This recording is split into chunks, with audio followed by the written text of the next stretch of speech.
Hello everyone, welcome back to my channel insight law. आज हम बात करने वाले हैं अपनी इस वीडियो में लीगल ऑफिसर्स ऑफ इंडिया के बारे में, जहां पे हम एडवोकेट जनरल की बात करेंगे एंड अटॉर्नी जनरल की बात हम करेंगे। लास्ट वीडियो में हमने देखा था जुडिशरी, मेट्रोपॉलिटन कोर्ट्स कौन से होते हैं, सेशन कोर्ट कौन सा है, हाई कोर्ट क्या है, सुप्रीम कोर्ट क्या है। आज हम सुप्रीम कोर्ट की जुरिस्डिक्शन एंड हाई कोर्ट की जुरिस्डिक्शंस की भी बात करेंगे।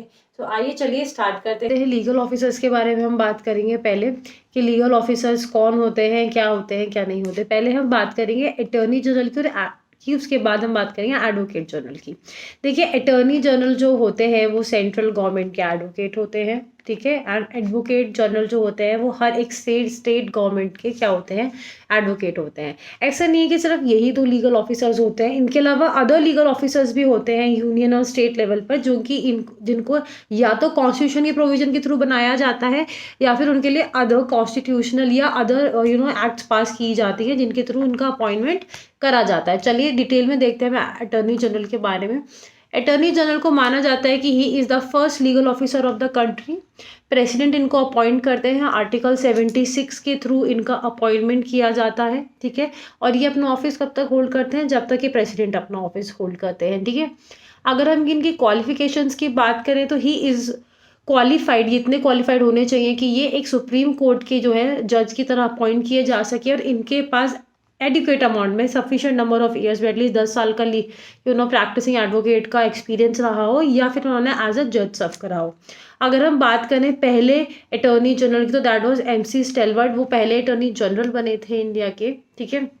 इनकी ये जिम्मेदारी है कि अदर लॉज के प्रोविजंस पे क्या राइट्स हैं, क्या नहीं, कैसे लॉज हमें बनाने चाहिए, क्या नहीं है, उनके सर्टेन मैटर्स पर ये जो है प्रेसिडेंट को भी एडवाइस करते हैं एंड मेजरली ये स्टेट जो हमारी सेंट्रल गवर्नमेंट है उसको एडवाइस करते हैं, ठीक है। इनके पास ऑडियंस का राइट है, यानी कि इंडियन टेरिटरी में, पूरी इंडियन टेरिटरी में अगर किसी भी कोर्ट में चाहें तो ये जाकर बैठ सकते हैं एंड ये एज एन ऑडियंस उसको जो है कोर्ट प्रोसीडिंग्स को देख सकते हैं।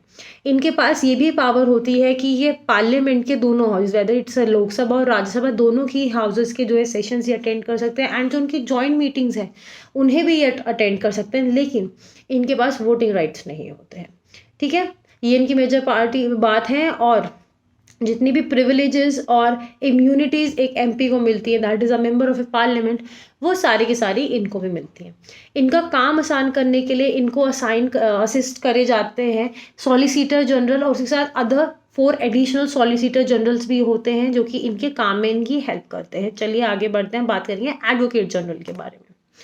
जो पावर सेंट्रल लेवल पे अटॉर्नी जनरल को दी गई है वही पावर स्टेट लेवल पे एडवोकेट जनरल को दी गई है। हर एक स्टेट के अंदर अलग अलग एडवोकेट जनरल्स होते हैं, तो ये पर्टिकुलर स्टेट गवर्नमेंट के क्या होते हैं, एडवोकेट होते हैं। Article 165 of the Indian constitution के थ्रू जो है एडवोकेट जनरल को अपॉइंट किया जाता है through the governor of that respective state. जिस भी स्टेट में हम इनको अपॉइंट कर रहे हैं उस स्टेट के गवर्नर जो है इनको अपॉइंट करते हैं। ये चीफ लीगल एडवाइज़र होते हैं स्टेट के एंड ये जितनी भी लीगल ड्यूटीज़ हैं स्टेट की वो इन्हें ये जो है फुलफिल करते हैं एंड इनके साथ एडिशनल एडवोकेट जनरल्स भी अपॉइंट किए जाते हैं सो दैट इनका काम आसान हो सके एंड ये और एफिशिएंटली काम कर सकते हैं। आई होप ये आपको समझ में आ रहा होगा।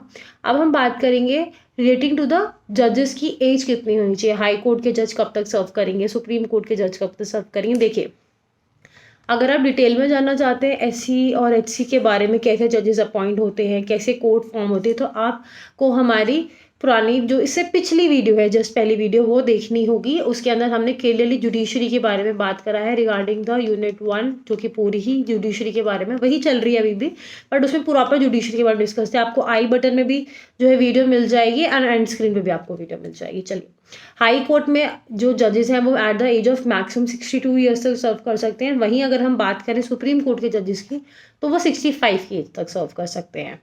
अब हम बात करेंगे अदर रोल्स, क्या पावर्स है सुप्रीम कोर्ट के बारे में, सुप्रीम कोर्ट के पास और हाई कोर्ट के पास। देखिए, अगर हम बात करें सुप्रीम कोर्ट के पास तो उनके पास ओरिजिनल जुरिडिक्शन है। ओरिजिनल का मतलब होता है जहाँ पे पहली बार for the first time case file किया जाता है।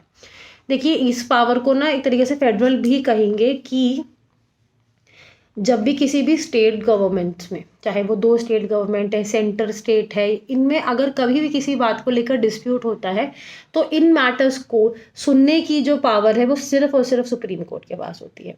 अगर आपका जो है फंडामेंटल राइट वॉयलेट हो गया है, तो भी आपके पास ये पावर है कि आप डायरेक्टली सुप्रीम कोर्ट जा सकते हैं। आपको लोअर कोर्ट से अपील करते-करते जाने की कोई ज़रूरत नहीं है। ठीक है? अब देखिए, फंडामेंटल राइट का कॉन्सेप्ट हम सब जानते हैं कि वो तो बेसिक राइट्स हैं। अगर वो राइट वॉयलेट होते हैं, अगर किसी का भी फंडामेंटल राइट वॉयलेट होता है, तो वो उस राइट के वॉयलेशन के बाद सीधा सुप्रीम कोर्ट जा सकता है। तो जो भी रेमेडीज़ दी जाती हैं for the violation of the fundamental rights, उनको हम रेमेडीज़ को हम रिट्स कहते हैं। तो सुप्रीम कोर्ट के पास ये पावर है कि अगर किसी भी व्यक्ति का फंडामेंटल राइट वायलेट होता है, तो वो रेमेडी यानी कि एक writ under the article 32 issue कर सकता है, एंड जो भी उस व्यक्ति के साथ गलत हुआ है उसको रिस्टोर कर सकता है। ठीक है? उसके बाद आता है अपीलेट ज्यूरिसडिक्शन। अगर आप अपने हाई कोर्ट के जजमेंट से सेटिस्फाइड नहीं हैं, तो आप अपील लेकर जो है सुप्रीम कोर्ट में जा सकते हैं। एंड अगर आप सुप्रीम कोर्ट के ही जजमेंट से सेटिस्फाइड नहीं हैं, तो आप उसी के सुप्रीम कोर्ट के अंदर ही जो है रिव्यू पिटिशन भी फाइल कर सकते हैं। ठीक है? 3 तरीके का अपीलेट ज्यूरिसडिक्शन है। एक है जहाँ पे जिन मैटर्स में कॉन्स्टिट्यूशन के प्रोविजंस को इंटरप्रेट करा जा रहा होगा, सिविल मैटर्स होंगे एंड क्रिमिनल मैटर्स। ठीक है? चलिए आगे देखते हैं एडवाइजरी ज्यूरिसडिक्शन। अब देखिए, अगर हम लीगल बात करें तो सुप्रीम कोर्ट के जजेस से ज़्यादा लॉ की जानकारी किसे ही होगी। तो अगर कभी भी प्रेसिडेंट को लगता है कि उन्हें किसी भी लॉ के पॉइंट पे कोई ओपिनियन चाहिए या वो कोई बात जानना चाहते हैं, so they can directly approach the जज ऑफ सुप्रीम कोर्ट के भैया ये बात है, आप अपना ओपिनियन दे सके। तो इनको जब भी एडवाइस देने के लिए प्रेसिडेंट बुलाते हैं, तो इनकी ये ड्यूटी है कि ये जाएं एंड वहाँ पर एडवाइस दें अपनी। ठीक है? इंडिया के अंदर जितने भी जजेस, जितने भी कोर्ट्स हैं, वो सारे के सारे क्या हैं, कोर्ट ऑफ रिकॉर्ड्स हैं। ठीक है? यानी कि इनको प्रॉपरली मेंटेन करना होता है। कौन से दिन कौन से जज बैठे थे, कहाँ पर जजमेंट बैठ, कौन से कोर्ट नंबर था, ठीक है, कितने जो है क्या केस मैटर चला, कौन एडवोकेट थे, क्या जजमेंट आई, कितने गवाह थे, क्या एविडेंस थे, सारी सारी चीज़ों को क्या मेंटेन करना होता है, रिकॉर्ड मेंटेन करना होता है। ये इनके लिए मैंडेटरी है। अब हम बात करते हैं हाई कोर्ट के पावर्स की। देखिए, हाई कोर्ट की और सुप्रीम कोर्ट की पावर्स सेम है।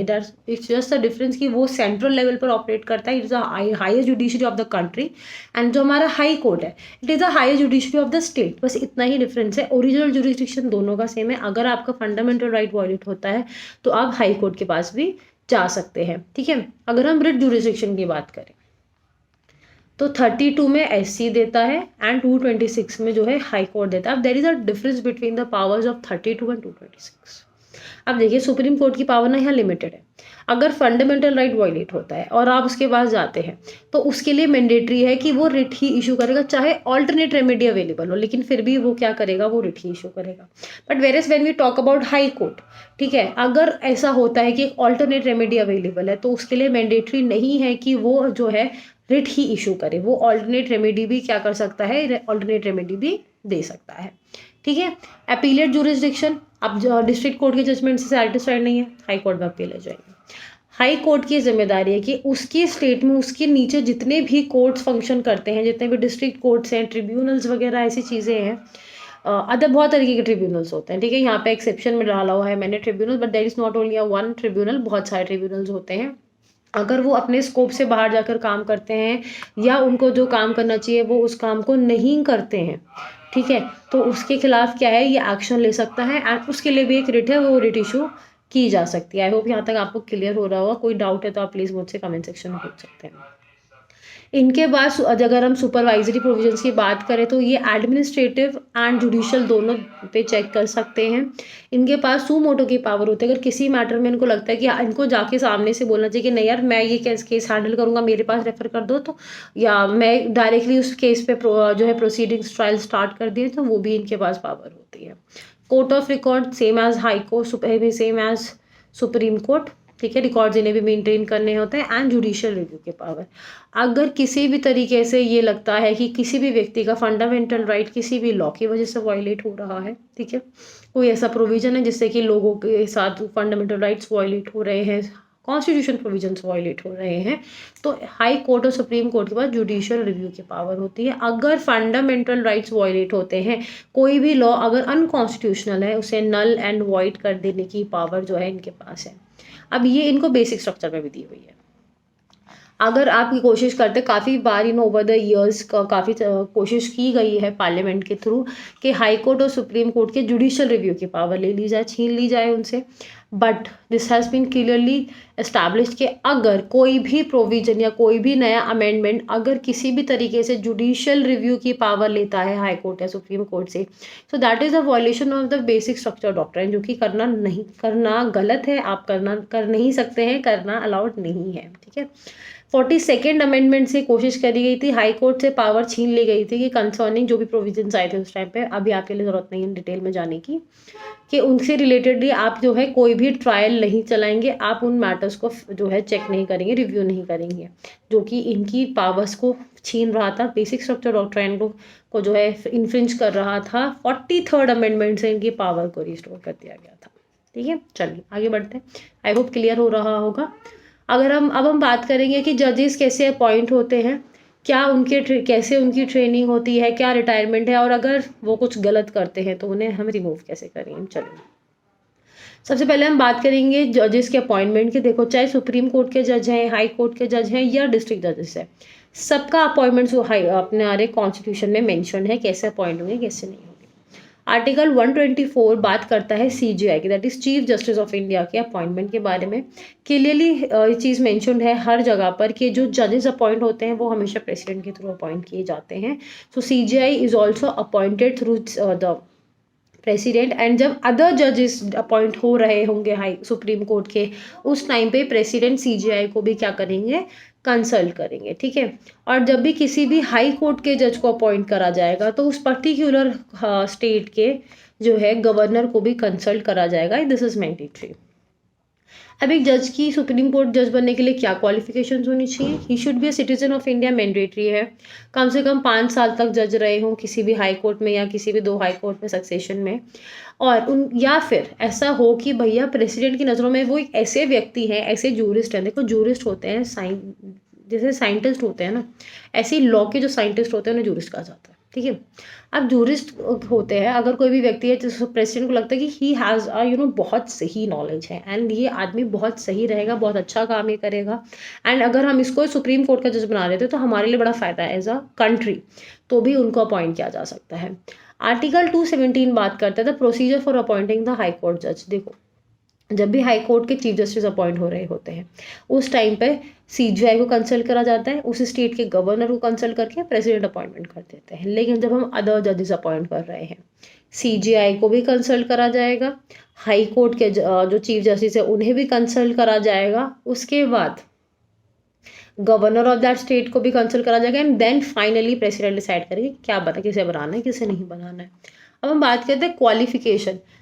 चीफ भाई इंडियन सिटीजन मैंडेटरी है, कम से कम 10 साल लोअर कोर्ट में जज रहे हों या फिर उन्होंने 10 साल प्रैक्टिसिंग एडवोकेट रहे हों हाई कोर्ट में या नीचे के किसी भी 2 कोर्ट्स में। ठीक है, अगर अब हम बात करें डिस्ट्रिक्ट एंड सबऑर्डिनेट कोर्ट्स के जजेस के बारे में, तो देखो ये सब जजेस आते हैं पीसीएसजे एग्जाम के थ्रू। ठीक है, जो आपके जुडिशरी एग्जाम्स होते हैं, तो ये लोग क्या है, ये लोग स्टेट जुडिशरी का पार्ट होते हैं। अगर आपको हाई कोर्ट जज बनना है, सो एटलीस्ट आप 7 साल तक किसी भी लोअर कोर्ट में जज रहे हो या फिर एज अ प्रैक्टिसिंग एडवोकेट आपने काम करा है, तभी आपको हाई कोर्ट में या लोअर कोर्ट में और आगे आपको जो है अपॉइंट किया जाएगा। अब इन जजेस की ट्रेनिंग कहाँ पर होती है? देखिए, 1993 में ना एक नेशनल जुडिशियल अकेडमी जो है इस्टेब्लिश हुई थी। ठीक है, जिसमें कि जो स्टेट फंडेड थी, ऑब्वियसली गवर्नमेंट फंडेड थी, जहाँ पे सुप्रीम कोर्ट हाई कोर्ट के जो जजेस वगैरह होते हैं इनकी ट्रेनिंग होती थी। भाई कॉन्फ्रेंसेस हैं, वर्कशॉप हैं, कैसे आपको सिचुएशंस टैकल करने, ये सारा इन्हें सिखाया जाता था। 1993 में ये बॉडी इस्टेब्लिश हुई थी, भोपाल में सिचुएटेड थी, नई दिल्ली में इसका रजिस्टर्ड ऑफिस है। This is we are talking about the central level. हर एक स्टेट की भी अपनी खुद की जुडिशियल इंस्टीट्यूशन होता है जहाँ पे स्टेट जजेस, जो डिस्ट्रिक्ट वगैरह कोर्ट के जो जजेस होते हैं उनकी ट्रेनिंग भी होती है। ठीक है, 2006 में national judicial education strategy establish हुई थी। These are the training institutions जहाँ पे हाई कोर्ट और डिस्ट्रिक्ट कोर्ट के जजेस जो है, स्टेट जुडिशियल अकेडमीज हैं, ये उनको ट्रेन करा जाता है। ठीक है, अब एक जज, भाई रिटायरमेंट की एज हमने देख ली, सुप्रीम कोर्ट के लिए 65 है, हाई कोर्ट के लिए 62 है। अगर अब कोई भी जज कोच भी अपनी पावर का मिसयूज़ करता है, बैंकरप्ट है, मिसबिहेवियर है, या एट एज ऑफ 65 कितनी बार ऐसा हो जाता है कि एक आदमी जैसे आजकल लाइफस्टाइल है, एक आदमी की बॉडी फंक्शन ही नहीं कर रही, क्या वो कोई काम कर पाए, इनकैपेबल हो गई है। तो भी ऐसी सिचुएशंस में क्या है, ऐसी ज़रूरत आ जाती है कि जजेस को उनके ऑफिस से हटाना पड़ता है। तो जब भी कि सुप्रीम कोर्ट या हाई कोर्ट के जज को ऑफिस से हटाया जाएगा, so the process is known as impeachment, ठीक है। अब चाहे सुप्रीम कोर्ट की बात करें चाहे हाई कोर्ट की बात करें, इनके जो रिमूवल का जो प्रोसीजर है वो सेम ही होता है। ठीक है, चलो रीजंस हमने देख लें क्यों क्यों निकाला जा सकता है। अब इनके ऊपर जब इनको निकाला जाएगा तो इनके लिए इंक्वायरी बैठाई जाती है, देखने के लिए कि सही में कुछ गलत हो रहा है या मे बी कुछ पॉलिटिक्स या कुछ है, बस उनको हटाने के लिए सब कर रहे हैं। तो यहाँ पे क्या होगा, जजिस इंक्वायरी एक्ट 1986 में एक एक्ट आई थी जो कि जजिस को इम्पीचमेंट में कैसे इंक्वायरी होनी है, क्या होना है क्या नहीं होना है, उसके लिए एक्ट बनी थी। ये जो इंक्वायरी कमेटी बैठती है इसके अंदर 3 मेंबर्स होते हैं, जिसमें से कि 2 जजेस होते हैं। एक हाई कोर्ट का जज होता है, chief justice of high court, जिसमें कंसर्न हाई कोर्ट की हम बात कर रहे हैं, और एक होता है सुप्रीम कोर्ट का जज। अगर हम हाई कोर्ट के जज के खिलाफ ही कंप्लेन है तो वहाँ पे दोनों जजेस सुप्रीम कोर्ट से आ जाते हैं, ठीक है।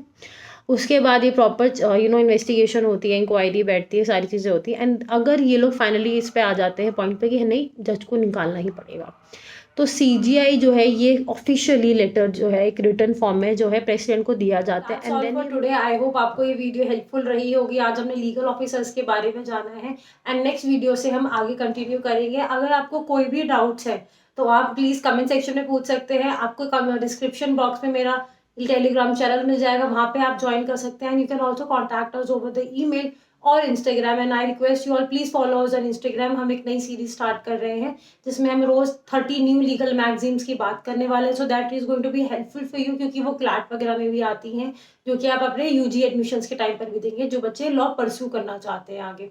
And if you are new to the channel please channel को सब्सक्राइब करें एंड लाइक करना तो सबके लिए मैंडेटरी है। सो चलिए मिलते हैं नेक्स्ट